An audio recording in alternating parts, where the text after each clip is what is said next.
Big boss Marathi 5चा season संपत आलेला आहे आणि बिग बॉसनं शेवटच्या काही दिवसामध्ये सर्व सदस्यांना निमंत्रित केलेलं आहे आणि सर्व सदस्य घरामध्ये आलेले आहेत. उत्साहाचं वातावरण आहे, आनंदाचं वातावरण आहे. सर्वजण एकमेकाला मिठी मारत आहेत, बोलत आहेत.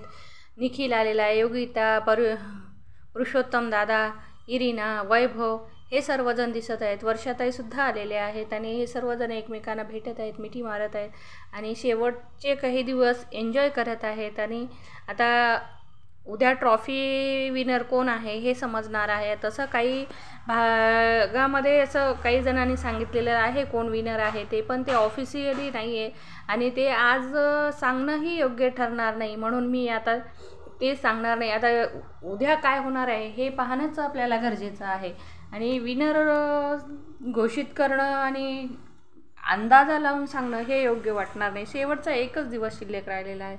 अरबाज पण आलेला आहे. अरबाज असा दारातून पळतच येतो आणि निकीला भेटतो. निकी त्याच्याशी बोलत असते. निकी म्हणते, जाताना तू रडला नाहीस असं म्हणते, तू बाहेर तुझं काही ठरलं असेल त्याच्यामुळे तू रडला नाहीस. आणि अरबाज तिला समजवण्याचा प्रयत्न करत असतो. अरबाज तिला समजून सांगत असतो आणि निकीची नाराजी दूर करण्याचा प्रयत्न करत असतात.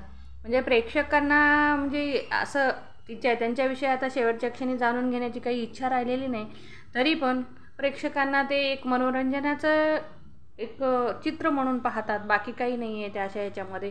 आता ट्रॉफीचा विनर कोण आहे हेच पाहणं मनोरंजक ठरणार आहे. आणि सर्व सदस्य घरामध्ये आलेले आहेत. आर्या घरामध्ये दिसत नाही आहे, त्याच्यामुळे प्रेक्षक थोडेसे नाराज झालेले आहेत. प्रेक्षकांना आर्याला पुन्हा घरात पाहायचं होतं, तर प्रेक्षकांना घरात आर्या दिसत नाही, त्यामुळे प्रेक्षक नाराज झालेले आहेत. तर तुम्हाला काय वाटतं कमेंटमध्ये सांगा.